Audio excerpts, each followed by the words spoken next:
navuze mu minsi yashize ntabwo nibuka neza ibintu byari byambayeho ndavuga ngiye ntabwo nzongera gutanga icya 10 nabivuyemo nyine iby'icya 10 nayo nabivuyemo nyine mvuga n'ubundi mfasha abana nzajya mfata amafaranga ngende mbarihira ishuri nk'uko mbikora ariko ibintu byo gutanga icya 10 nari nabibyanze.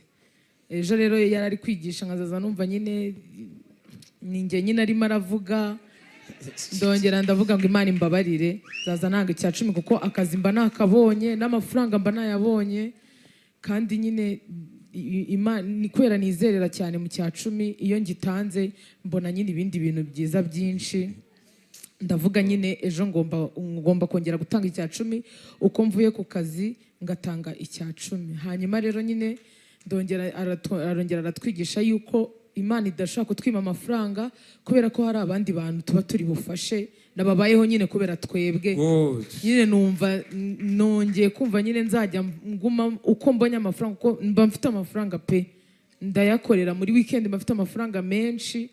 Niyo mpamvu no gutanga icya 10 hari igihe nanga icya 10 ngasanga nanze nka miliyoni nyine mfite amafaranga menshi cyane ariko nyine ibintu byari byankoroze nabwo by'ijambo ry'Imana sinzi umuntu wari wigishije arancumuza bivamo ariko Imana imbabarire nzaza ngitanga narabyumvishije. Hari ibintu utarwana nabyo kubera kuzi neza ko uri kumwe n'Imana kandi ni he's a mighty warrior, ni Imana y'intambara, ni Imana y'indwanya itsinda mu ntambara. Nta nkuru nimwe yigeze ivugwa ko yatsinzwe. Intambara zose yarwanye yagize ate yarazitsinze. Igihe cyose ujyanye n'Imana mu rugendo rwawe ukaba uzi neza ko ufite presence y'Imana ntabwo babwubuzima. Impamvu abakristo benshi turushye nuko twirirwa tuvuga Imana abantu batabona. Iyo ufite presence ntabwo uvuga byinshi, nukwegereye yumva ikintu kimufasha. Niyo uhagaze imbere y'abantu batangira kuvuga you feel like some. Umuntu ufite presence, listen, umuntu ufite presence niyo yaba ari kuvuga amakuru aba ari kuyumva ntabwo bayumva nk'amakuru bayumva nk'ubuzima. Muvuge cyane ngo haleluya. Nta kibabaje kiriho nko gukora umurimo w'Imana udafite presence. Uravunika, urisunika. Igihe cyose presence iri kumwe nawe ibintu biroroha. My dear, iyo ufite ikintu n'abazimu barabimenya, iyo ufite ikintu n'abarozi barabimenya, kandi iyo utagifite byose biramenyekana. Mu bintu turambiwe abakristo batagira imbaraga. Mu bintu turambiwe abakristo twipresent. Bimwe mu bintu bizatuma Imana izikabana nawe, igakorana nawe, igaturana nawe, ukagenda na presence y'Imana, nuko izakubonamo genuine love, urukundo rwanyarwo atari ibintu wiforcinga. Imana ikaveti umutima ugasanga urayikunda bitagira uburyarya. Uyikundisha ubwenge bwawe, uyikundisha finance zawe, uyikundisha byose byawe. Imana ni iya mbere mu buzima bwawe. Dore ikintu gikurura Imana kugumana nawe si amasengesho menshi, kuko mbere yo gusenga Imana ireba umutima usenga. Nkaho kubanza kwirirwa mu masengesho cyane, banza utunganye umutima wawe, kuko amasengesho ari gusengera umutima udatunganye ntacyo amara. Ibyo ubonera mu Mana hano ni ibyakagombye gutuma ukorera Imana no kuyikunda kurushaho.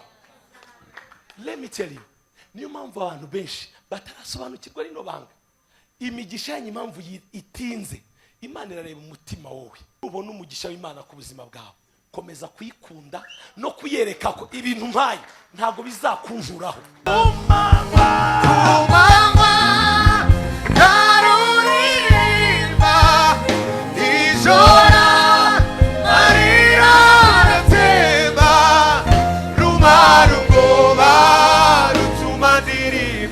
Ese twese twahaguruka tukamuramburira ibiganza kubw'imirimo ikoze ku buzima bwacu. Twese duhaguruka ku manywa ndaruririmba nijora muzamurira ibiganza mwami. Rumara ubwoba rutuma ndirimba urimenya nibwo buzima. Rumara ubwoba rutuma ndirimba kubimenya nibwo buzima. No mu mwijima ndareba umucyo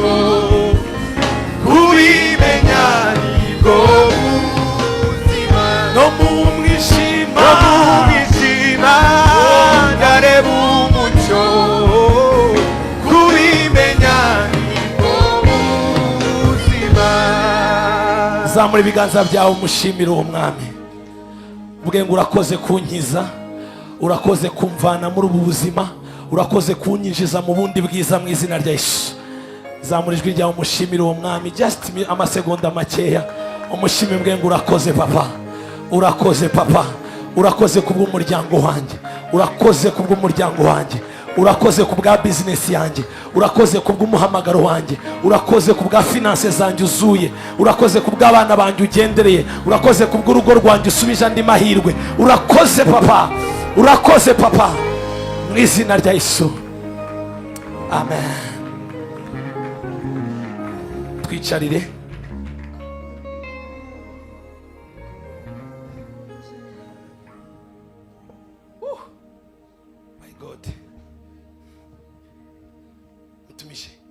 Nama 20 minutes ngasoza message yanjye. Nta kibazo? Church, is it okay? Soza ubutumwa bwanjye natangiye. Biravuga ngo abayoborwa n'umwuka w'Imana nibo bana. Hari abantu bumva hari ikintu gikoretse mu buzima bwabo. No, hari abantu bumva hari ikintu gikoretse bavuge amen. Ndumva hari ikintu gikoretse ku buzima bwa benshi. No, hari umuntu ubyizeye wumva bikoretse avuge ngo amen cyane. Amen. Niyo mpamvu mpanura ku buzima bwawe mbere y'uko uyu mwaka urangira. Listen, mbere y'uko uyu mwaka urangira hari inkuru nziza Imana izana mu buzima bwawe mu izina ryacu. Nari mvuze ngo Imana izana inkuru nziza mu muryango wawe, Imana izana inkuru nziza muri business. Hari umuntu uri kubyakira avuge ngo amen. Imana izana inkuru nziza mu buzima bwawe mu izina ryacu. Amajyepfo, amajyaruguru, iburasirazuba, iburengerazuba, byose bihaguruka bize bigusanga mu izina ryacu. Zamura ibiganza uvuge ngo I receive it. I receive it.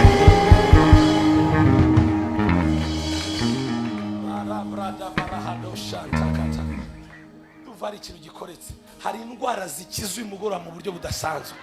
Listen, ntago naje hano ku entertaininga. Listen, genda wicekinge. Nimba ari ibibyimba by tomorrow ujye kwa muganga, tuze dushima Imana. Ababyize bavuge ngo amen. Amen. Genda ugire gute ukore check up and then uzu testifying ushima Imana mu izina rya Yesu. Vuga cyane ngo amen. Hari ubyize bavuge ngo amen. Munyemere nsoze message yanjye. Twatangiye message sinshaka kuyitindaho tuvuga ku gushima Imana, sibyo? Muri minsi 3 hari abantu bafashijwe n'ubutumwa bwiza. Yes. Ndashaka rero gusoza ninya muri ubu buryo kugira ngo nze gushimanya umubundi dusoze. Imana tugira ubuntu tuzongera guhura ikindi gihe mu izina rya Yesu. Amen. Now, twavuze ibintu bigiye bitandukanye byinshi. Please nimba utaruhari byabyiza ugiye kuri YouTube ugakurikirana kugira ngo catch upinge, ntaza kujya gukora summary cyangwa recap, nkaza gutinda. Nshaka kwinjira straight mu ijambo ry'Imana. Turi muri Zaburi 143:5-6. Zaburi 143:5-6. Media team dukorane vuba. Nimba ufite ahantu ho kwandika hazamure, ubundi nsoze message yanjye juste 20 minutes, ubundi twakira umuhanuzi mu izina rya Yesu. Tuvuge ngo amen. Kuba mu nzu y'Imana biraryoha.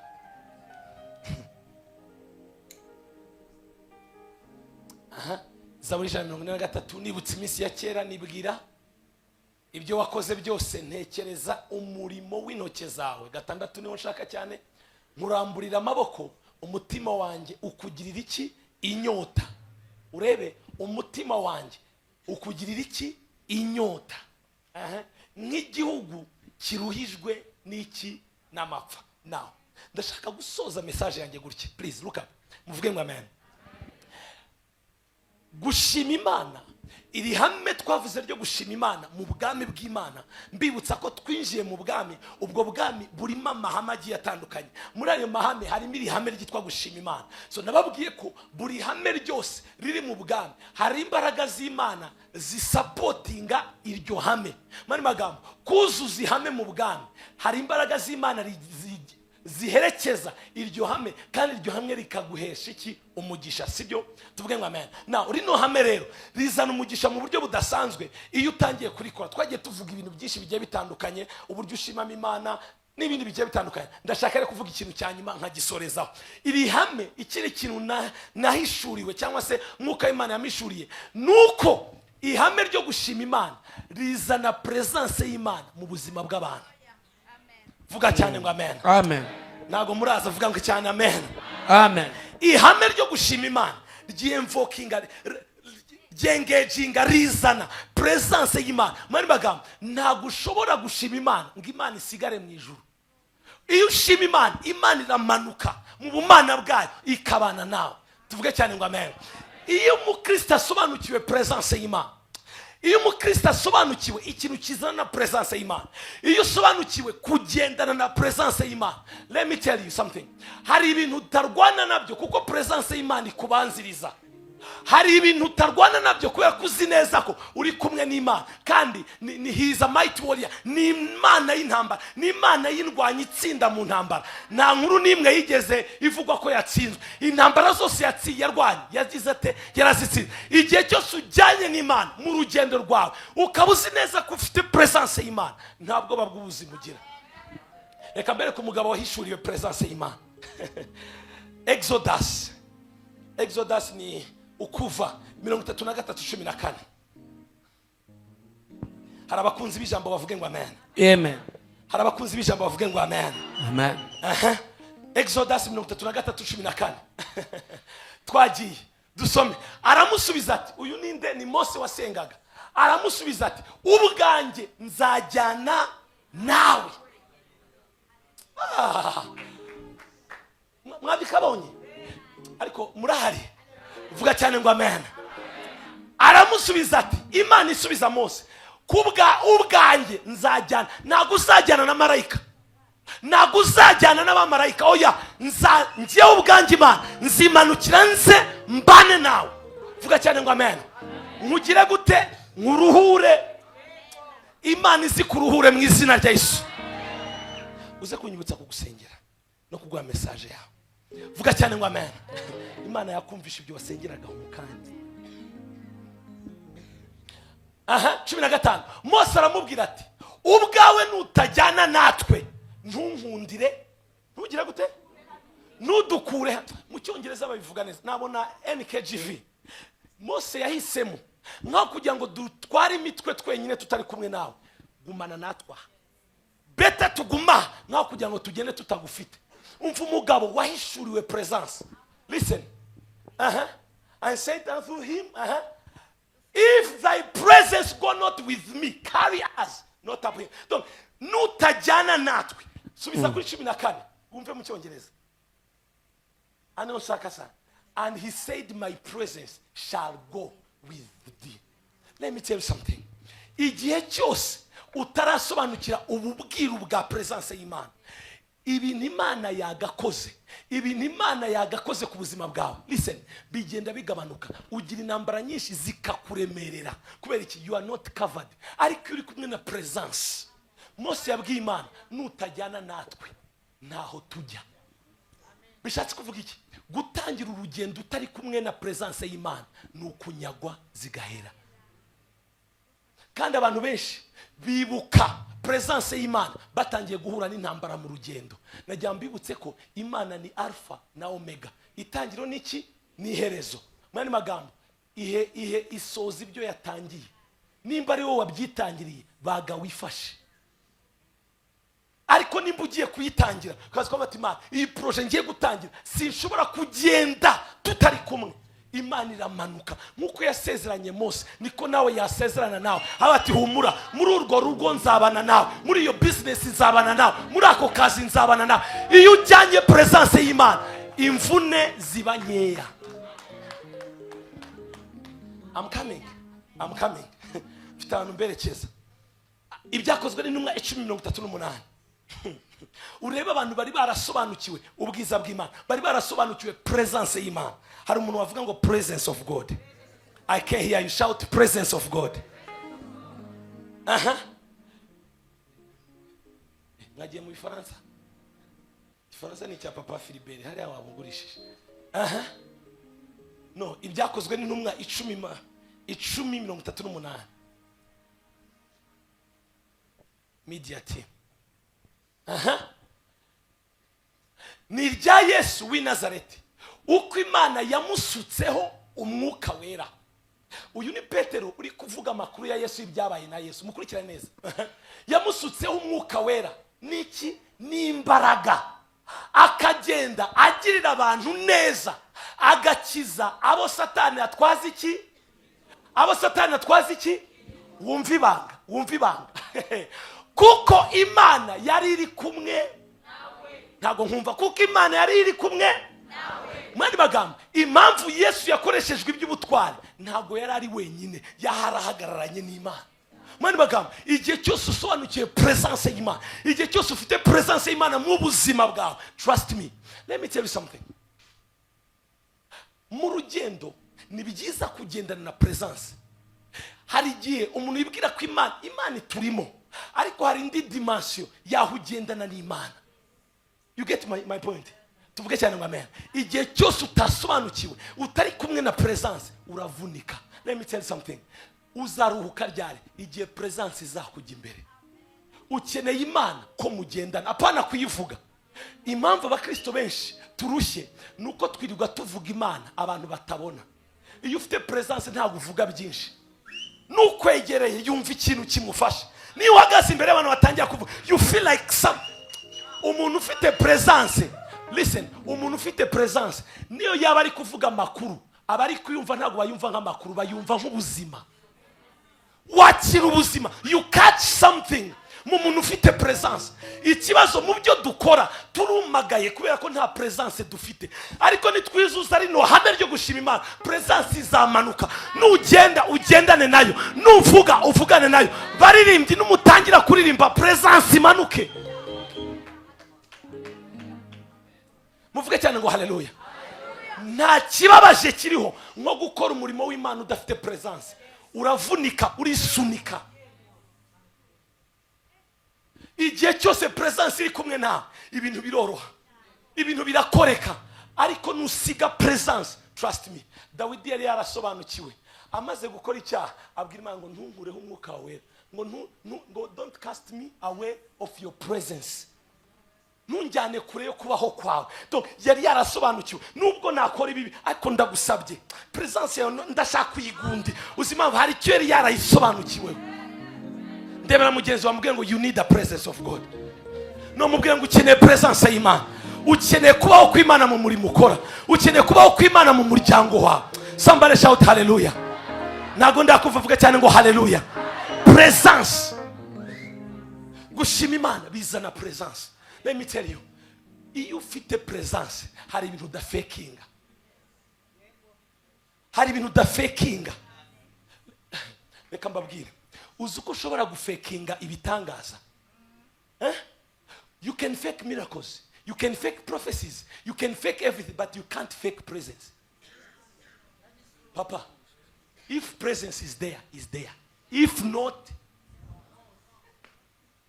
kandi umuntu udafite presence uramwumva abakakaye, abayumagaye. That's why dufite abavuga butumwa benshi barahagara, imbaraga, uko gusakuza nuko nta kirimo. Iyo kirimo hari niyo mpamvu nta kuntu waba uri mu rusengero, nta kuntu waba wumva ijambo isaha imwe ebyiri ugataha uko winjiye. How? Uzi impamvu mu bintu Satani yateye itorero muri minsi, turaririmba, turakora protocol, turakora ibintu byose ariko without presence. That's why impact yabaye nkeya. Better watinda hava presence kuruta uko watinda. Niyo mpamvu igihe cyose umwuka wera kumanukiye ntaga kujyana ku gatuti, akujyana muri secret place. Igihe umwuka, igihe uzumva wakozweho n'Imana, ntabwo Imana izakubwira ngo genda utangire ubwirize, genda utangire urime, tangira ukora imirimo. Imana avuga ati tugende. Iyo usomye muri Luka ibice 4 umurongo wa mbere, ngo umwuka w'Imana, ngo Yesu yuzura umwuka w'Imana amutwara he? Mu butayu. Kugira gute? Gusenga for 40 days and night, praying. Bahada. Yesu yari yarabimenye, papa wanjye, Yesu yari yarabimenye. Nagera bamunda umwana w'Imana, nta kizakoreka. reka nubwo nuzuye umwuka abanza njyane mu butayu, ninjira mu butayu hari icyo nzagarukana. Ikibazo cyacu turuzura umwuka rimwe, Prophet aragwaga cyangwa undi mukozi bati ndi man of God, inje ndigetinduka anointing. Uko uba wishi ikintu gikomeye mu buzima bwawe. Yesu yuzuye umwuka papa atwarwa n'umwuka. Wabonye Yesu yuzuzwa umwuka wera, ava kuri Yorodani ajyanwa n'umwuka. Hehe, ni iki cyamujyanye? Umwuka. Uzi impamvu? Banza ujye mu butayu for 40 days. Ndashaka kugucaginga, ndashaka kukuzuza ku buryo uzava mu butayu. Shyira ku murongo wa 14 urebe ukuntu yagarutse. The same chapter. Can I preach tonight? No, can I preach tonight? Abakunda ijambo ry'Imana vuga ngo amen. Vuga cyane ngo preach man of God. Yes, wibuke ku murongo wa mbere agiye mu butayu. Ku murongo wa 14 aragaruka. Yesu asubira i Galilaya afite iki? Imbaraga z'umwuka. Imbaraga z'umwuka. Inkuru ye yamamara mu bihugu byose bihereranye. Ntabwo yari afite umwanya wo kujya kwitangaza ngo Yesu njye umwana w'Imana naje, ahubwo yazamutse muri secret place. Agarutse, King James version please, and he returned in the power of the Spirit. King James please. And Jesus returned in the power of the Spirit. Dore ikintu turarakinga power. Turarakinga power. Kubera iki? Presence yo wayitinzemo usohokana imbaraga. Niyo mpamvu abakristo benshi turi presenta cyane kubera ko imbaraga zabaye. Yewe ndi umukozi w'Imana, nitwa runaka, ndi umukristo. Igihe wipresentinga cyane, wivuga cyane, nuko hari ikintu uzi kumisinga. Hari inkuru yambabaje cyangwa se yanyigishije mu buryo bukomeye. Muribuka Nelisa ahura na wa mugore w'umushimwe mu kazi, aravuga ngo ni mu bami ba kabiri something. Uzi ikintu yavuze? Yaravuga ngo mbonye kuri ya muntu ngo ari umuntu wera w'Imana. Ntabwo yise yikoreye presentation, ntabwo yikoreye presentation, ahubwo cyari kimurimo cyanze kwihishira ku buryo umuntu yamureba akaba ati no, this guy hari ikintu afite. My dear, iyo ufite ikintu n'abazimu barabimenya, iyo ufite ikintu n'abarozi barabimenya, kandi iyo utagifite byose biramenyekana.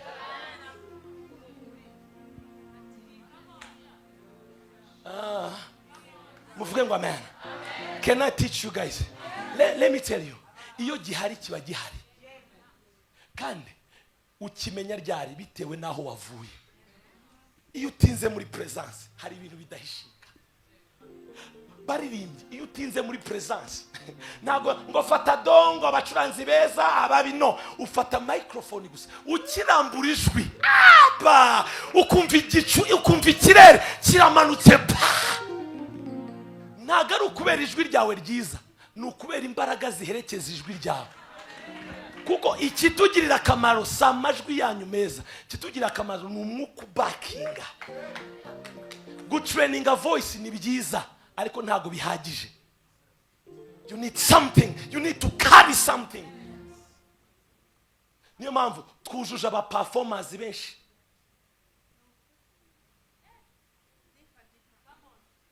Church is quiet now. Yes, church is quiet now. Message iri kwinjira. Vuga cyane ngo haleluya. Mu bintu turambiwe abakristo batagira imbaraga. Mu bintu turambiwe abakristo twipresent. Uzi impamvu nta kintu kirazwa ku buzima bwawe nukubonye wese akuyate ko n'icyo ufite. Ese reka mbabaze, wari bwaganire n'umuntu ukumva ni wava iruhande rwe, ukumva ukuntu avuga, ukumva ibintu you feel like wakigumye. Iyo ni presence. Hari n'undi uvuga bati aramva imbere ryari, arahava ryari, aragenda ryari. Uzi impamvu iyo ufite presence nta wakuva iruhande, ariko iyo utayifite umera nk'ikidebe kivuza induru. That's why shaka kubabwira bwoko bw'Imana jya muri secret place, jya gushaka presence. Ikibazo twese turashaka kugaragara, twese turashaka gukorera Imana, twese turashaka guhagarara ngo tubwi, never. Ikibazo si uko uhagarara, ikibazo uzatanga iki. emera uce bugufi urerwe ukure. Nimba ufite umuhamagaro uzageza igihe uhabwa intebe. Wishaka guforosa nanjye banyakire nanjye bigendewe. Impamvu batabikora nuko utarabikwira, nuko bidagukwiriye. Be patient, Imana igukoremo umurimo. Nanjye bigende gutya, nanjye nawe mu gihe utarabikorerwa, don't force it. My brother, don't force it. Fellow ministers, don't fake it. Nimba ubishaka ko babigukorera nibigaragaza ko utarahagera, be patient. Emera gukorwamo umurimo n'umwuka w'Imana. Presence. Reka mbabwire ibintu bibiri nsoze. Nyuma yo gushima Imana, niki kintu kizana presence kindi mu buzima bw'umuntu? Niki kintu nakora? Applicable teachings nizo nkunda gutanga kuri bibe. Niki kintu nakora kugira ngo at least mve mu bantu bavuza induru, mve mu bantu bamere gutya, at least ngire impact ngira kuri generation yanjye. Nyuma yo gushima hari ibindi bintu nshaka kubabwira hasoza. Icyambere gituma Imana ikwizera na presence. Yego. Ikintu gituma cyambere cya kabiri gituma Imana ikwizera na presence. It is icyo nise ngo genuine love and passion for God. Genuine love and passion for God. Like urukundo ruri pure, urukundo rwera ndetse n'ishyaka ryo n'ishyaka ry'Imana. Is it right? Yes, genuine love, urukundo ruri genuine na passion cyangwa se ishyaka ryo gukunda Imana. Matayo 22:37. Media team hurry up. Matayo 22:37. Bimwe mu bintu nabonye bituma Imana ikwizera na presence ni urukundo ruri genuine n'ishyaka ryo gukunda Imana.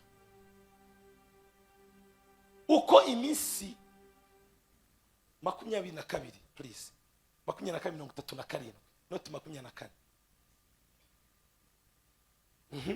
Nawe aramusubiza ati ukundisha Uwiteka Imana yawe umutima wawe wose n'ubugingo bwawe bwose n'ubwenge bwawe bwose. Ibi ni byo Imana ishaka.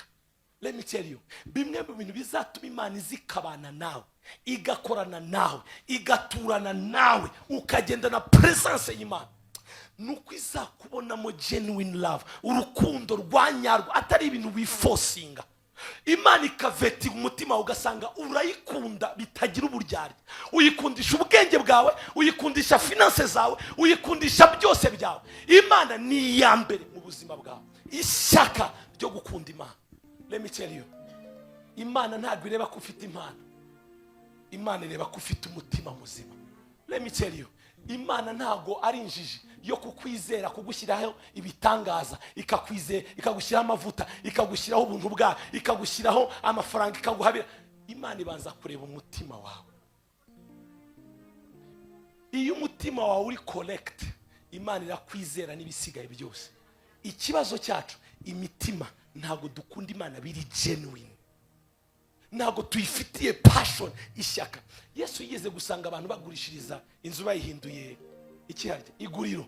Arabafata, arabakubita, arabasora bati hepfo gato ngo ishyaka ry'inzu ya data rirandya. Impamvu yakoze ibyaha yakoraga nukubera ishyaka ryamudrivingaga. Let me tell you, nirihe shyaka ufite inzu y'Imana? Kuvuga ngo urayikunda, nirihe shyaka ufite inzu y'Imana? Church is quiet. I love this. Let me tell you, genuine love. Hari umuntu uzakamanika ibiganza ariko Imana ya vetinga igasanga niguha promotion uzahita uyicika, niguha runaka ikakureka ati wowe reka mbe mbiretse, nka kugira ngo utakaze urabitakaza biriya. Imitima yacu iyo idakunda Imana biri genuine, Imana ireka itwizera na bike. Ubutumwa bwiza bwa Yohana 14:23. Ubutumwa bwiza bwa Yohana 14:23. Hariya please. Parahadoshata. Uvuga cyane ngo amen. Kandi icyo muzasaba cyose mu izina ryanjye nzagikorera kugira ngo data yubahirizwe mu mwana wa 14 please no ubutumwa bwiza bwa Yohana 14:23 ninde muntu wicaye ku byanditswe I will fire you 23 Yesu aramusubiza ati umuntu nankunda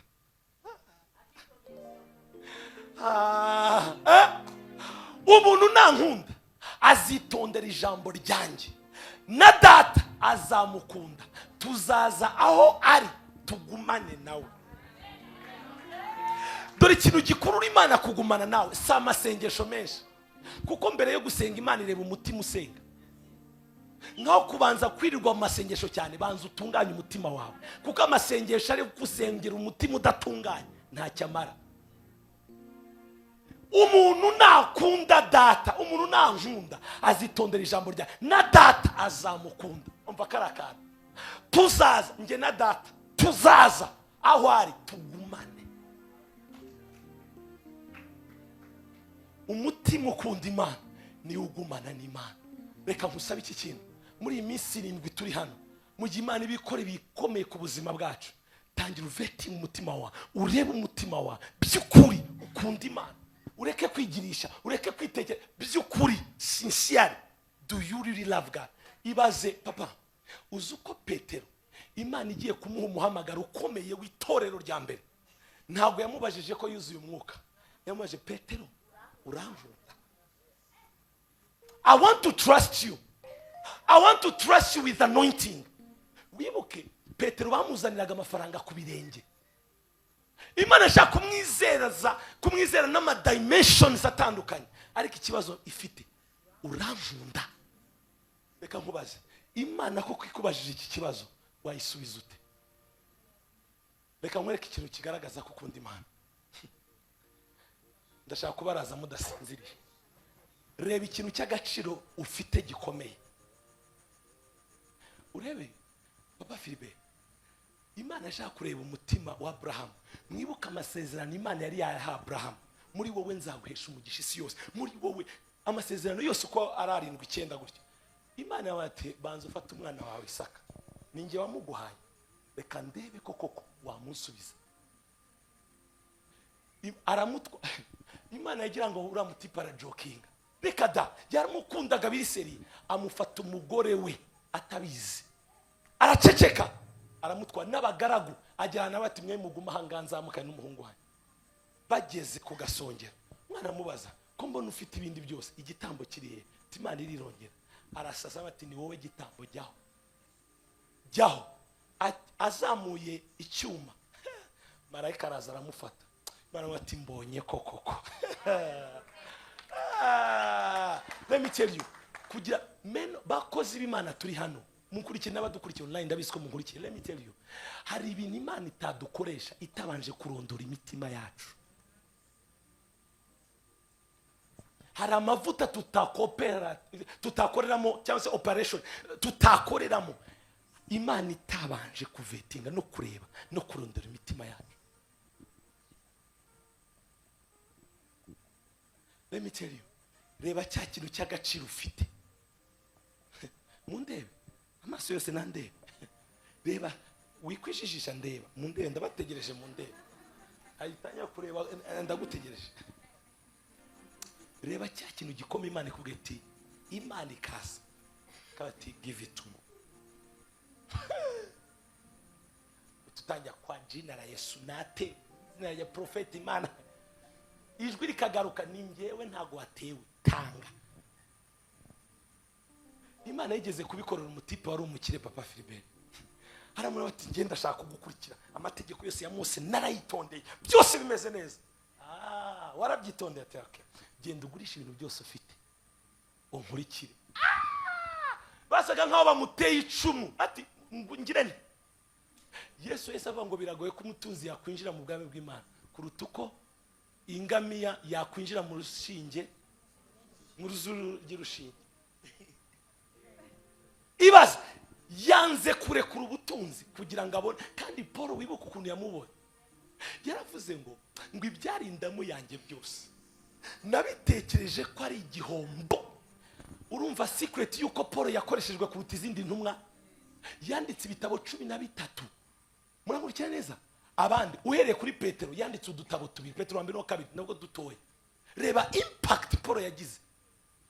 Reba ubutunzi, ibyo yari atifite kari ubutunzi, amafaranga, position, diploma n'ibindi byose yabikubise ngo abitekereza ko ari amazi, ngo kubwo kuronka ubutunzi Yesu amugereranya n'ubutunzi ngo butagira akagero. None kankubaza, urashaka kwicarana na Paul aho yicaye mu ijuru? Church is quiet. Let me tell you something. Imana irabanza ikamakinga sure urankunda. Cyanditswe cyanyuma. Abakorinto ba mbere 2:9, please. Abakorinto ba mbere 2:9. Twagiye? Abakorinto ba mbere 2:9. Dusome twese. Ariko nkuko byanditswe ngo iby'ijisho ritigeze kureba, n'ibyo ugutwi kutigeze kugira gute kumva, ibitigeze kwinjira mu mutima w'umuntu, ibyo byose Imana yabyiteguriye abagira ate nimba koko ukunda Imana, dore umurage wawe. Genuine love. Ndi kwirukana ariko mumbabare mu catching spirit in message. Let me tell you, urashaka gukorera muri dimension iri hejuru, urashaka Imana irabanza ikavetinga umutima wawe. Ese ukunda Imana? Ufite ishyaka ry'inzu y'Imana biri genuine? Urabanza ukagura amakanzu y'ubukuru, urabanza ukagira inzu y'Imana ntacyo utekereza. Umutima. Let me tell you, Imana ireba umutima. Uko wagira amagambo y'intyoza, Papa Prophet, hari abantu bazi kuvuga. Iyo bahaye microphone bagasenga, giti cy'inganza marumo, sambi taru kabanza gatitira. Uko wayigira kose irabanza ikareba umutima. Naho Imana irengeye. Twege dushaka ukubona ukuntu usenga rakoso, man of God, ufite amavuta, ariko yakureba nta kirimo. That's why mu ijuru tuzumirwa. Mbinguni mu ijuru tuzumirwa. Umutima uri genuine. Mu bintu byose Dawidi yakomeye, Imana ikintu yamukundiye ngo afite umutima. Mbonye umuntu ufite umutima. This is the key. Umutima wawe Imana yawishimira. Do you really love God? Itureba mu buzima bwawe, nimba atari Imana ari ya mbere mu buzima bwawe, ntago ukunda Imana. Nasubiremo. Nimba Imana atari yuhereza umwanya, nimba atari yiri imbere yawe, let me tell you, uracyafite akazi ko kwikora. Kandi it's a matter of time. Ibihe bizaguprovinga ko wabaye wrong. Wagombaga gushyira Imana imbere. Let me tell you, nta muntu washyize Imana imbere. Mu bikarya hamwe nabigishije ndi hano, nta muntu washyize Imana imbere wasebye. Ntawe.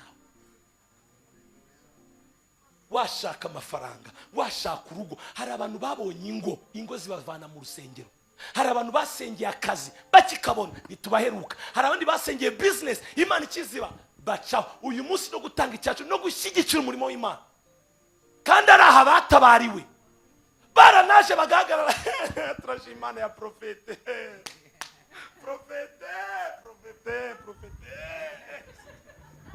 akagira gutyo bati noneho Imana irabikoze. Umunsi ukurikiyeho nicyo gihaheruke.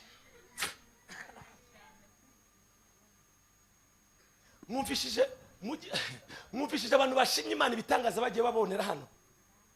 Ntago mwabumvishije? Let me tell you, uhere kuri mubyeyi byo yavuze ejo bundi.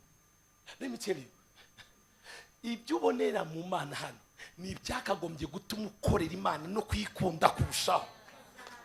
Let me tell you, niyo mpamvu abantu benshi batarasobanukirwa rino banga. Imigisha yanyu impamvu itinze, Imana irareba umutima wowe. Reka nkwereke nsoreze kuri kano kana ibanga nkusigiye. Nubona umugisha w'Imana ku buzima bwawe, komeza kuyikunda no kuyereka ko ibintu mpaye ntago bizakunjuraho. Don't be manipulated with the blessings of God. You can manipulate it. Ushobora wikwemera kumanipirwa, wikwemerwa manipulation iki? Manipulation sibyo? Gutegekwa gutsikamirwa n'iby'Imana iguhaye, ugahinduka imbata y'iby'Imana iguhaye. Komeza ubimbata y'uwo wizeye, not imbata y'iby'Imana yaguhaye. Abantu benshi imitima yacu izirikiwe kuby'Imana yaduhaye. Change it. Nimba ushaka kugera kure muri ubu bwami, abinyuma hariya turi kumwe tuvuge cyane ngo haleluya. Nimba ushaka kugera kure muri ubu bwami, please gira genuine love and passion for God. Imana izakwizera. Promotion, amavuta, wisdom, money, ibyo bindi Imana ni 0 seconde. Ikigoye ni ukwifata umutima wawe, nicyo kigoye. Umutima w'umuntu ngo n'umutindi ntiwizera gukira. You remember that scripture? Imana nifata umutima wawe, ibindi zazimenemo. Ukirabizi neza kugumenamo niko kumena mu bandi, kubera umutima wawe uri genuine. Don't pretend. Ba mu nzu y'Imana, kunda inzu y'Imana, menya ikintu kibura mu nzu y'Imana. Nk'umwana mu rugo uraza nk'umushyitsi, urasohoka mbere. Hari abakristo bameze gutya, binjira nyuma bagasohoka mbere. Baranza Prophet duhanura umugisha, Imana ndawiteguye. Imana ireba umutima. Ibyo biganza bya urambuye ntago Imana ibikanga. Ayo marira urira nababwiye ubushize, ayo marira nagakurura Imana. Amarira tumuyarira ruhuka. Ndababwira niwe munsi wa nyuma. Papa, niwe munsi wa nyuma. Let me tell you, kurira ni byiza, ariko mbere yo kurira rirana umutima uri genuine. Imana ni ureba. Uzi impamvu twararize? Hari iyo nza kumenya ibi bintu mbere mba ngeze kure. Let me tell you my people, gokobwe, oh you are blessed my dear. Let me tell you something. Reka imitima yacu ibe genuine, kunda Imana. Nugera mu nzu yayo ibyubahiro birekure, uryame hasi uvuza induru like umwana muto. Imana izareba. Ivuye ati uwo mutima sinawirengagiza. Uwo mutima, reka mbwize ukuri, bene uwo mutima aba ari zahabu mu biganza by'Imana, niyakinisha no kurekura. Ariko abantu benshi ntago dukunda Imana biri genuine. Reka nkwereke ikintu cya mbere kigaragaza ko umuntu agukunda ni umwanya umuhereza. Icya kabiri ni gift, nibyo utanga. Bashane muvuge ngo amen. Bakobwa muvuge ngo amen. Umutipe ntabwo yaragukunda ntacyo aguhara kubeshya. Ndagukunda nuko Imana ndaryama nkasinzira. Ni ikiye kibigaragaza? Evidence ni yi. Let me tell you, uzuko Papa Philibert, uzuko nese ataje atubwira ngo kuko yakunze umwana wa, kuko yakunze abari mu isi cyane. Oya, yongeyeho ngo yatanze. Nimba ukunda Imana uzayiha umwanya wawe. Nimba ukunda Imana uzayiha ikaze mu muryango wawe. Nimba ukunda Imana izaba iyambere muri finance ya. Nimba ukunda Imana bizagaragara uburyo utreating inzu y'Imana neza. Vuga cyane ngo amen. Apana urukundo rw'amagambo. Love God but love the house of God. Reba ikintu kibura mu nzu y'Imana, ugenda ukitegera bati I need to buy this for the house of God. Nimba ari intebe yizana uyiterekemo, umuntu nayicara hagakizwa, iyo ntebe izahinduka igicaniro gihora kikwingingira. Uryamye kinginga, usinziriye kiryi. Kunda inzu y'Imana, ba mu nzu y'Imana, va mu kazi wirukanka. Wicare ndashaka kuba mu nzu y'Imana. Nimba ukorera Imana, jya muri protocole, jya muri seke, jya kora imirimo mu nzu y'Imana, wumva ukunze inzu y'Imana. Atari kugira ngo wiyerekane, ari kugira ngo mwereke papa ndi hano nk'umwana wawe. Umwana mu rugo mukuru afata responsibility. Ntago umugati ubura hari kandi akora. Ntago umuriro uhari ngo ntegereje ngo papa. Uwo mwana bari umwana udafite responsibility. ariko umwana mukuru uri mature afite responsibilities. Ni ubwira umukozi byuka kora ibi nibi mama yabyuka agasanga ibintu byagenze neza. Umubyare uwo mwana akabata this is my daughter, this is my, uba proud. Umwana mu bwami uba proud. Wifata inzu y'Imana uyigire nkaho ni iby'abandi, ntago ari iby'abandi, ni ibyawe. Kunda inzu y'Imana, kunda Imana, yikundire n'ibyayo, yikundire n'abantu bayo. Am I communicating? Love God. Kundisha Imana umutima wawe wose n'ubwenge bwawe bwose, uzareba Imana izagutangaza. Dufite abakristo bo bakunda kuza bagahabwa umugisha, bagasengerwa, bakagenda bakumva birarangiye. Uza amafaranga asohoka kugira amateraniro amwe abe. You can't believe. Muno kandi ejo nababwiye ndabisubiramo, ukaba wasohokana umuntu muri Radisson mukarya 400 kandi ukumva umutima wawe wa okay, ufite amapepo. Inzu y'Imana uboneramo umugisha, uruhukiramo, abantu bakirizwamo. Reka mbabaze ikibazo mwese, hari umuntu wageze mu nzu y'Imana atabarirwamo? Ndababaza, hari umuntu wageze mu nzu y'Imana araruhuka, ukumva usohotse uri umunyembaraga, winjira umunyantege? Niki cyanganya? Niyo mpamvu Dawidi yaravuze, iyo bambwiye ngo njye mu nzu y'Imana ndatangira nkabyina ntaragerayo, gusa kumbwira ngo nilifurahia waliponambia twende. Igihe ugitangira gusa kumva ngo ngiye mu nzu y'Imana, kubera iki? Arahazi ahakura umunezero, arabiza ahakura yongeye kuba charged. Niyo hagera ko imvya intege nke zigashira gasohokana imbaraga. Niki wakwitura inzu y'Imana? Mureke dukunde Imana, dukunde n'inzu y'Imana, dukunde umurimo w'Imana, duhagarare n'umurimo w'Imana. Bayirayoni muri hano muvuge ngo amen. Muhagarara n'inzu y'Imana, muhagarare n'umukozi w'Imana. Ntabyo yantumye. Ndabiza abakristo mu bihe byanyu. Let me tell you, hagarara n'inzu y'Imana. Ube proud ya church. Wumva ube proud y'ubukristo. Ugende ube posting everywhere. Ndishimye ko ndi umukristo, ndishimye ko ndi umuherayoni, ndishimye ko nkunda Imana kandi ndi umugenzi ujya mu ijuru. Simple as that. Kunda Imana. Be proud. Bajene muri hano muvuge ngo amen. Ba proud. Abajya mu kabari barabipostinga. Bya bitara by'imituku bigira. Papa Prophet, hako muzadushira ya matara y'imituku. Bamwe agenda. Hariya bagiye kubita kwa kuri turi muku byina kabisa. Ubu bajene muvuge ngo haleluya. Be proud ya Yesu. Ugenda na cya kibibiri ya kinini. Ubu biriya ngo zaba electronique wacha. Gura cya kibiri ya kimwe bitaga ba Mungu mwema. Hari abantu bazi ba Mungu mwema? Nta kuntu waba utabazi ba Mungu mwema. Urabazi cya kibibiri ya kigendanye. Genda umukristo tina kimwe. Ugenda ugifata genda umukristo zahora ndiwe mu bintu byose. Be proud of what you believe. Bajene wiba manipulated ngo mvuye gusenga. Uhura n'umujene uvuye gusenga. Mvuye hari ibintu bya projet twari turi gukoramo n'abandi ba ibintu byo gusenga ubihinduye projet gute? Be proud. Iyo bagiye mu kabari baba proud, iyo basohotse baba proud.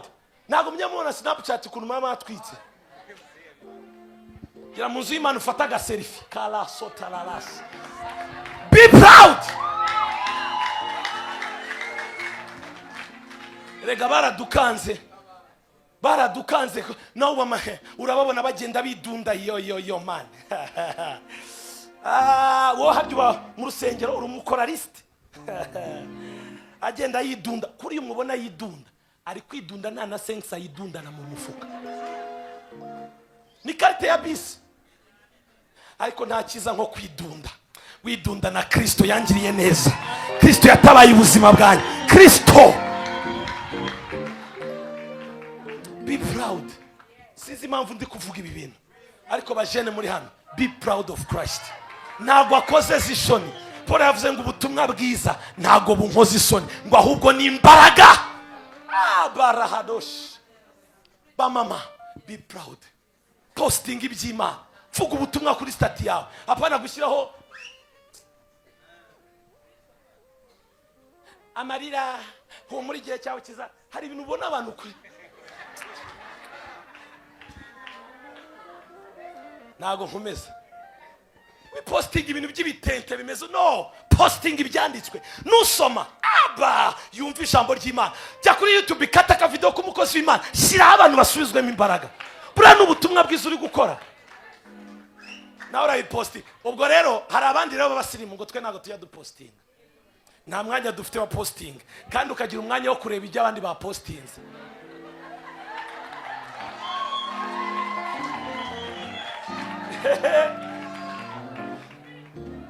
Somebody shout hallelujah. Hallelujah. Ngo gupostinga muri iby'abandi bongo yake ako ni kavuze akira bongo yake kugira umwanya wo kureba iby'abandi. Be proud. Be proud ya church. Be proud y'umushumba wawe. Be proud yo kumwana w'Imana. Be proud, like genda na confidence. Iyo ngenda mba numva mpima toni nk'eshanu. Na igihe cyo kuba manipulated cyararangiye. Nta cyiza nko gukizwa. Ndabisubiramo, nta cyiza nko gukizwa. Ndacyafite intege nke, uracyari umunywata, uracyari, it's okay. Ndacyakorwamo umurimo na Kristo, ariko ndakishijwe. Nubwo ukiri mu ntege nke, be proud. Gwino mu nzu y'Imana. Intege nke ntizikagusohore mu nzu y'Imana, ahubwo intege nke zituma urushaho kuza mu nzu y'Imana, kubera ko nizagutabara, nizagukiza. Be proud. Uretse amahanga ova bavanamo n'imitwe yamenetse ugiye baturusha iki kintu. Kubitamo ka jinx ka, kiramo kechi yawe, ambara karahosa, utambuke ndi umwana w'Imana. Za mu nzu y'Imana by'umuziki hano mufite abaririmbyi beza, kubita na Prophet namwe akunda umuziki abyina, kubita byina neza, wumva ijambo, usenga utogote, nurangiza utaye wasubijwemo imbaraga. Ariko ari kubyizira avuga ngo hallelujah. Hallelujah. Be proud. Wego muna urasenga, wego komana, ese bira bintu by'abasazi nta kibazo. Nubwo bavuga kuri ama depression yarabishe, bahora basaka banywa ibitabi n'ibiki bibasinzira, bitera amashinge abasinzira. Ndi umupasiteri nzi ibyo mvuga, mura n'abajene benshi. Ariko igitangaje uburyo baba bari proud, ntibashobora no kubihakana,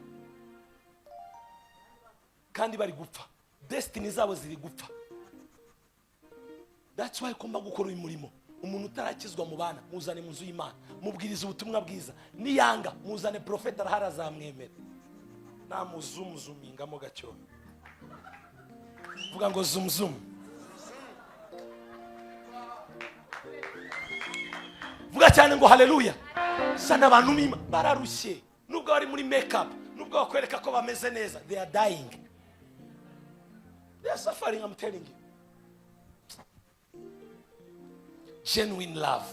Ubwo mbikuriye kuki? Kunda Imana, kunda inzu y'Imana, kunda abantu b'Imana, shyigikira ubwami bwe n'ibyawe n'ubutunzi bwawe, shyigikira umurimo w'Imana. Narababwiye kuyajyana mu tubari byaratunanye, kuyajyana mu bupfumu byaratunanye, yazane mu nzu y'Imana. Yajyane mu bapfakazi n'abantu batishoboye hari hanze. Help them, encourage them, support them, pray for them.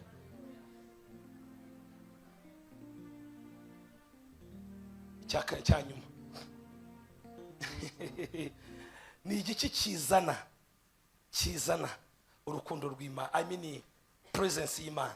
Cyambere twabonye ka thanksgiving, icyaka twabonye ka genuine love and passion. Byigaragariza mu ki ufite passion ni consecration, uburyo witangira Imana, uburyo wiyegurira Imana, bigaragaza uburyo ki ukunda Imana. Icyanyuma ni prayer and fasting. Prayer with fasting. Bimwe mu bintu bizana presence y'Imana kubana nawe ni prayer with fasting. Subiremo, gusenga no kwiriza. Mundebe hano mwese, please follow me, watch this. Gusenga no kwiriza. Hari umuntu wamvugira icyo kintu? Gusenga. Hari abantu bavuze gusenga, kwiriza. Bavuga gake, none ndashaka mvuge gusenga no kwiriza.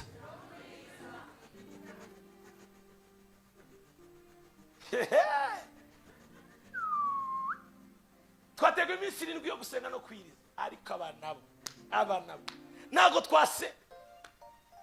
Nimba udashoboye kureka ibiryo uzareka ibindi. Reka nze mbahe ibyanditswe gatoya navuga amagambo yanyu. Ibyakozwe n'intumwa 2, ibyakozwe n'intumwa 12, kandi ndanasoje. Tuvuge cyane ngo amen, twongere cyane tuvuge ngo amen. Mu ndebe mbabwireho gatoya. Igihe cyose, listen to me, watch this please, watch this. Igihe cyose duhagurutse tugasenga, tukaniyiriza ubusa, imiryango yose yari ifunze ubuzima bwacu, ibicaniro biturwanya. My dear, iyo ubwoko bw'Imana bwishyize hamwe bugasenga, icyabereka ibibombe n'ibintu bibera mu isi y'umwuka udashobora gusobanura. Iyo abantu bavuye ku biryo, abantu bakiyegurira Imana bagasenga, hari ibintu biturika. Ntukibaza byagenze gute. Gusenga n'intwaro ihindura ubuzima completely bw'umukristo. Nimba ushaka kuva mu ntege nke, nimba ushaka kubona ubwiza bw'Imana ku buzima bwawe, nimba ushaka kubona presence y'Imana ibana nawe, itoze gusenga no kwiriza ubusa. Ibyakozwe na 12. Nuko muri icyo gihe umwami Herode afatira mu itorero bamwe kubagirira nabi. Ihute cyane. 2, yicisha Yakobo inkota mwene se wa Yohana. 3, abonye anejeje abayuda agira ate, ariyongeza afata Petero. Icyo gihe hari mu minsi y'imitsima idasembuwe. Amaze kumufata amushyira mu nzu y'imbohe, amuha abasirikare 16 kumurinda, 4 agira ngo azamushyire abantu pasikishize. Nuko Petero arindirwa mu nzu y'imbohe, ariko itorero bagira umwete wo kumusabira, bagira umwete wo kugira gute. Vuga amena nkubwira kandi, vuga cyane amena nkubwira kandi. Wibuke bafata Yakobo, ntago itorero ryasenze, arapfa. Mani magambo, urupfu rwa Yakobo ni uburangare bw'abinginzi babuze kujya baruhagarike. Ariko bagifata Petero, Kristo n'abinginzi bakanguka ku maso, baba bati wishu wa mbere turakwihorera, ariko uyu don't touch. Barahaguruka baactivating impano, baactivating imbunda yo gusenga.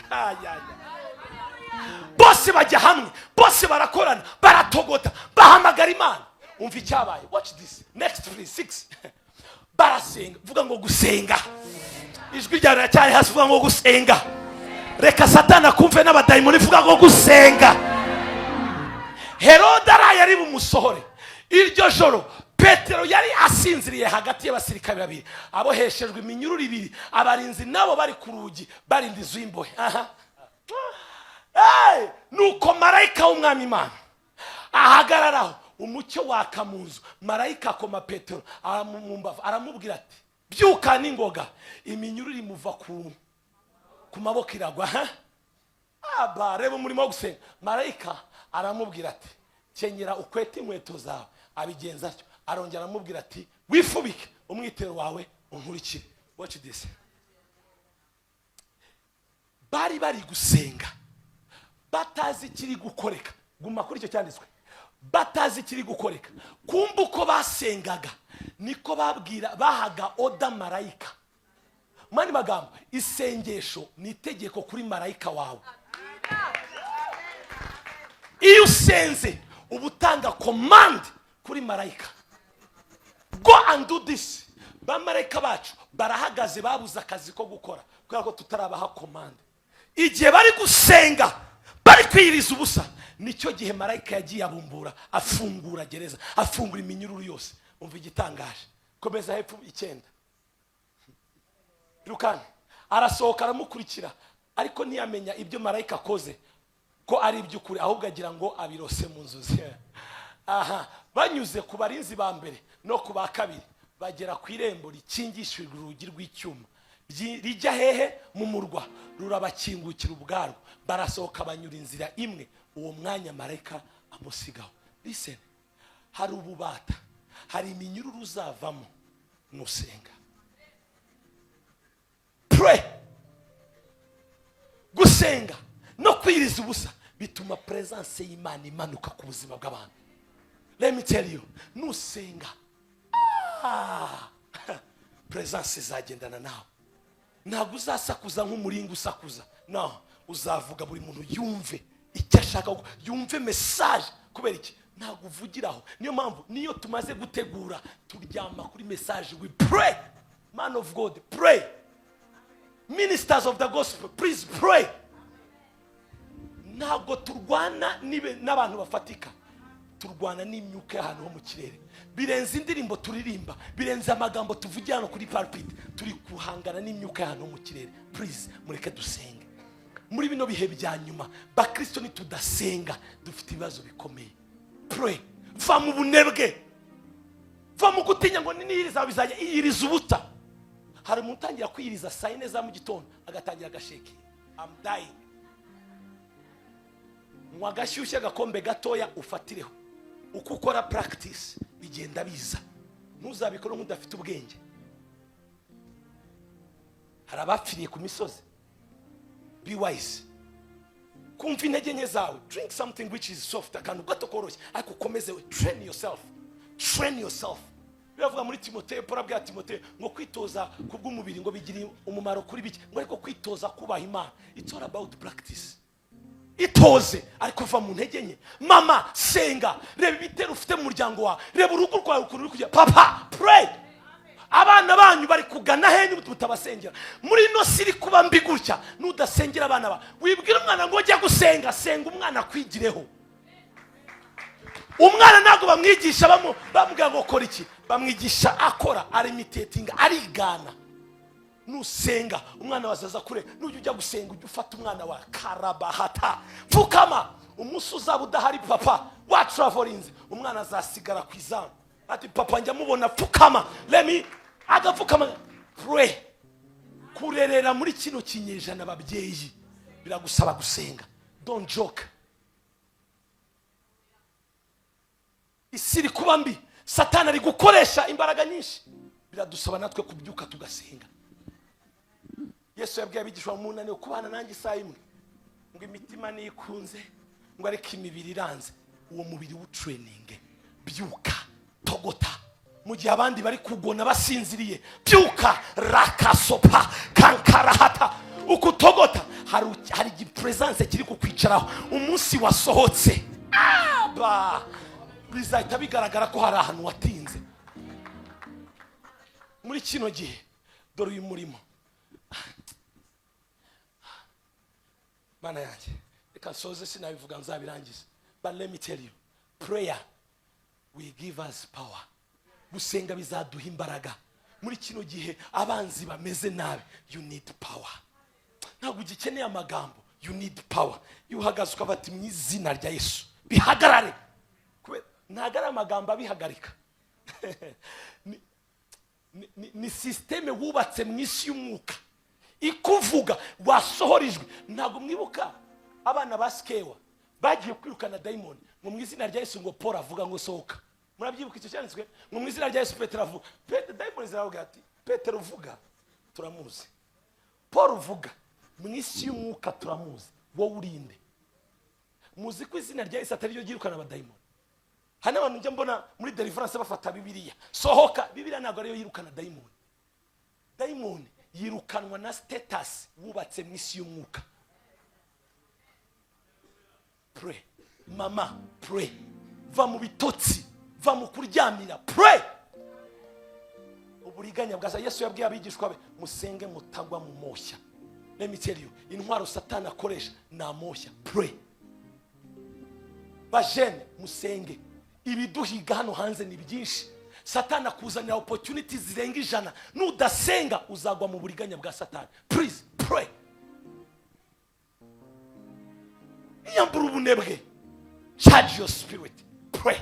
Togota kumanywa rakasopa. Mu gitondo mbere yo kubyuka ujya mu kazi, wigenda nk'umusivile. Vuga cyane ngo amen. Vuga cyane ngo amen. Banza upfukame ku gitanda cyawe. Kariyanto shopa.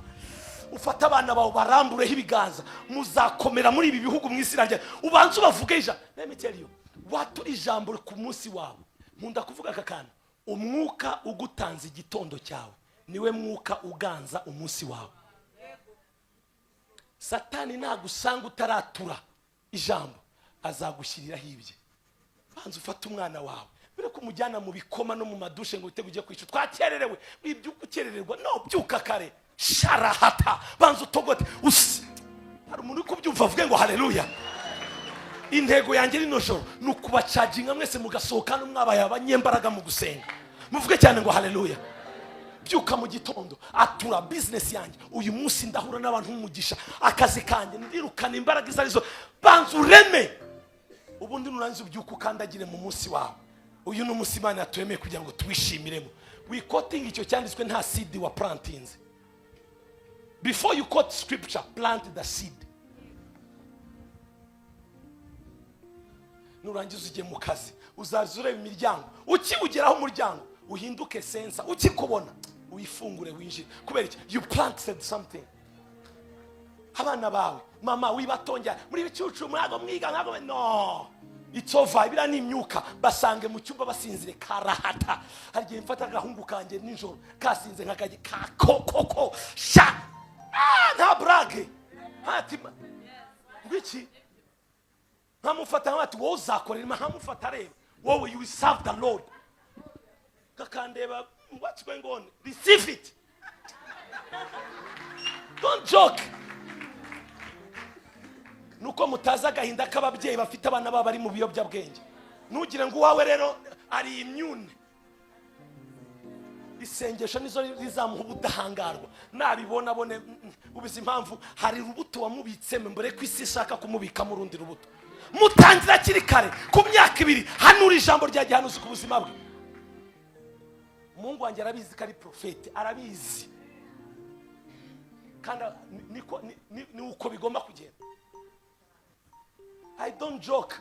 Uyu mupapa mureba yambwiye ibintu ku mwana w'umuhungu ndumirwa. My dear, nimukabona babana babandi bakomera, ujya uvuga ngo buri abagize amahirwe sa amahirwe batuweho amagambo. Abarozi batwaturama beshani ibintu muri gusafaringa. Nibyo bene wanyu babarozi n'abandi babaye babatuyeho. Mwebwe n'iki gisige ngo mwature ku bana banyu. Narumogi umwana wanjye azajyamo, umwana wanjye azakorera Imana, papa si azayifulfilling. Professor over your kids. Ba mama ba papa muvuge ngo amen. Fata responsibility ku bana bawe. Ba papa muri hano muvuge ngo amen. Fata responsibility ku rugo rwawe. Hamagara umugore n'abana mwicare togota. Bumbura ibyanditswe, hanurira urugo rwawe. Na divorce zinjira muri urugo. Pray. My people, I don't joke. Isiri kubambi. Better be serious. Bashene muvuge ngo amen. Ama addiction arakureyambije. Arakwishe. Wanze ukarya mugasinzira ukageza mu gitondo. Ngono ngabascientifique baravuga kuruhuka neza amasaha 8-9. Uraruhuka ufite iki? Nicyo uryamanye koko.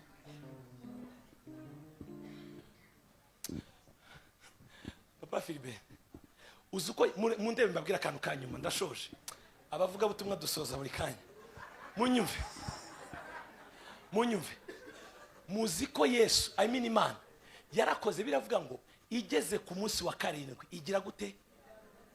Ntago ndabumva. Imana igeze ku munsi wa 7 igira gute? Ikimbabaza ni ukubona umujene ukigraduatinga muri kaminuza araryama amasaha 10, abandi barahinda. Imana yarutse ku munsi wa 7, uri kuruhuka ku munsi wa mbere.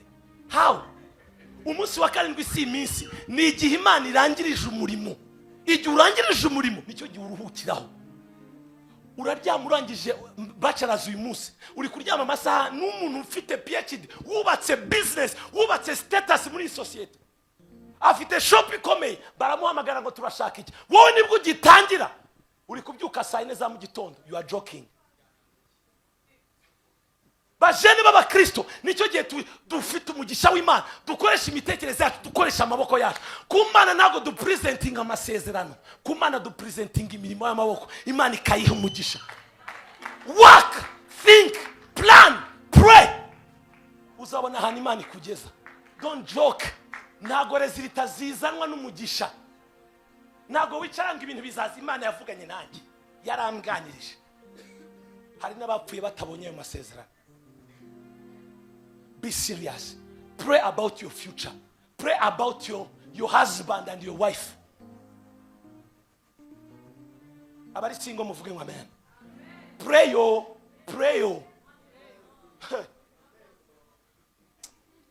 Let me tell you. Tuzamura ibiganza byacu. Tuvuge ngo haleluya. Ukuzamu ibiganza. Imana ikuzuzemo inzara n'inyota byo gusenga mu izina rya Yesu. Vuga cyane ngo amen. Charge your spirit. Mbere ko nsenga. Uri hano. Urabizi neza kutarakizwa. Utarakira Kristo n'umwami n'umukiza w'ubuzima bwawe. Ntabwo wifuza gusohoka hano uko winjiye. Ndagusabye. Urabizi mu mutima wako umukeneye Yesu kugira ngo utabare. Nicyo gihe ngo musengere. Zamura ikiganza cyawe. Zamura ikiganza cyawe cyane. Yes. Urabizi mu mutima wako utarakizwa.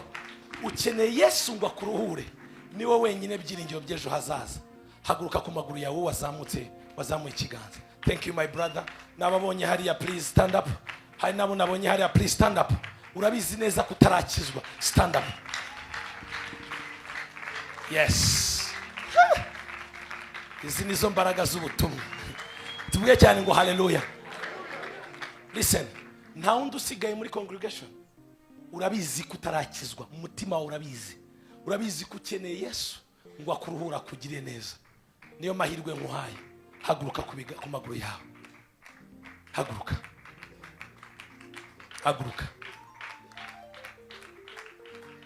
God bless you. Hari undi usigaye? Please. Mutere intambwe mwirukankana mbasengere. Hallelujah. Elayon muri hengo to celebrating imbaraga z'Imana. Irukankana ndashaka kubasengera. Muhagarare hano. Elayon muri hehe. Dore iminyago Imana izanye ku bwoko bwawe. Hallelujah. Yes.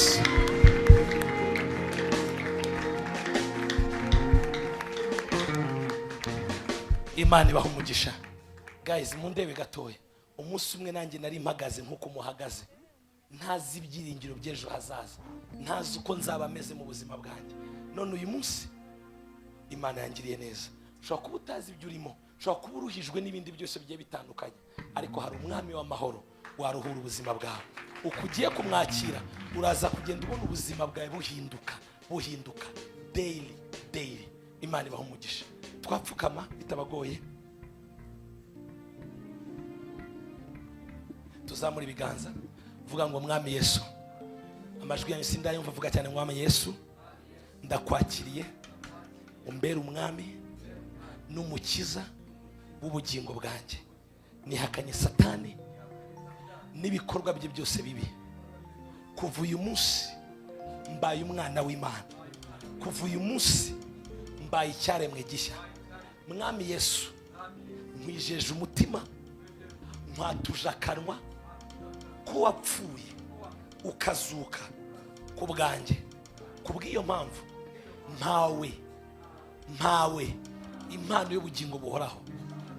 Ntateka nzacirwaho kubera ko nkwijeje umutima nkakwatuza akanwa mu izina rya Yesu. Amen. Mana nsengeye abasore n'abakobwa, abamama, ndasenze kugira ngo bagire neza. Imbaraga zazuye Kristo bapfuye zizura ubuzima bwabo mu izina rya Yesu.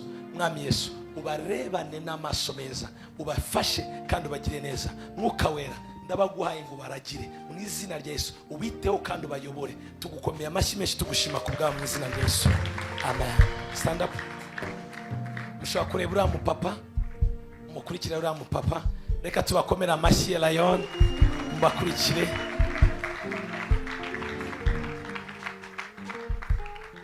God bless you. Ibi nibyo bihembo byanjye. Tuvuge cyane ngo amen. Lion, umugisha w'Imana ube ku buzima bwanyu. Ndabashimiye mbere ko nsoza. Mwarakoze kutwakira neza. Mwarakoze kudufata neza.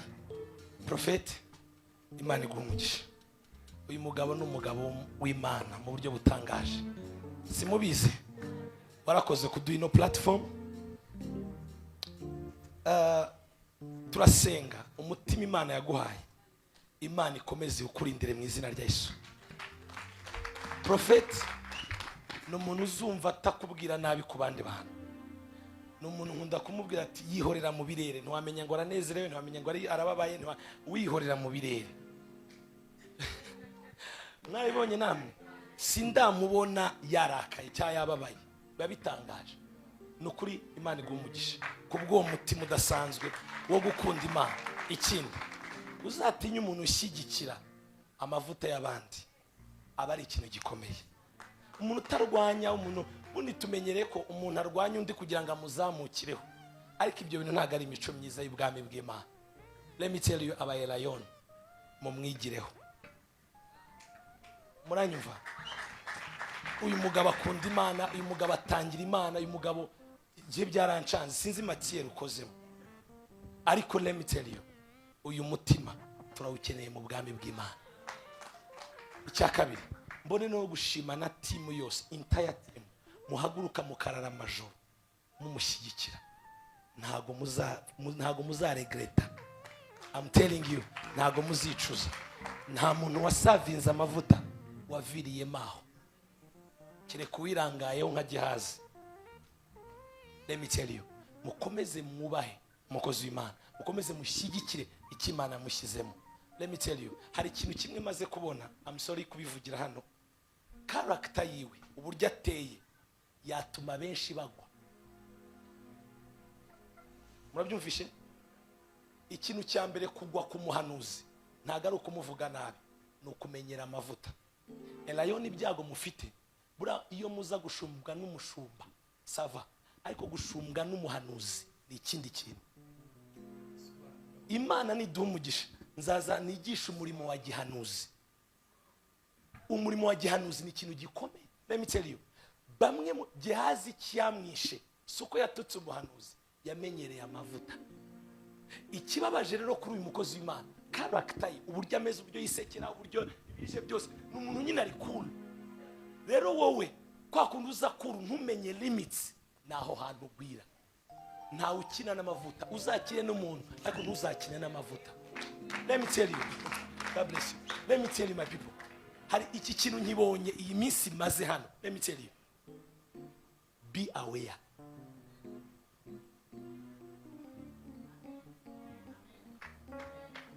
Imana nidushoboza, nzaza mvuge ku murimo wa gihanuzi.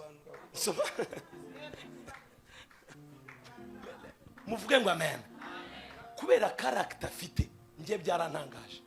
Umupapa barahoberana, umumama barayorana, bahora baseka. Hari ibyo nabonye muri office, twabaga turi kumwe, namwe twabaga turi kumwe. Let me tell you, Elayon, be wise. No mubyeyi yego, ariko ni n'umuhanuzi. Nutangira kubona amavuta yatakigukorera, uzamenye icyakubayeho. Mukomeze mumushyigikire, mukomeze mumusengere, mukomeze mumusapoting. Let me tell you, uko mubikora, Imana izagenda ihemba, inagira neza ubuzima bwanyu. Let me tell you, hari impamvu Imana imuhagurukije muri iki gihe. Hari impamvu Imana igeze gute? Do you think, reba abantu bose mwateze indege, mwaje hano kotsa inyanya, nuko hari ikintu mwamubonyemo? Hari abantu mwahawe umugisha kubw'amavuta ye?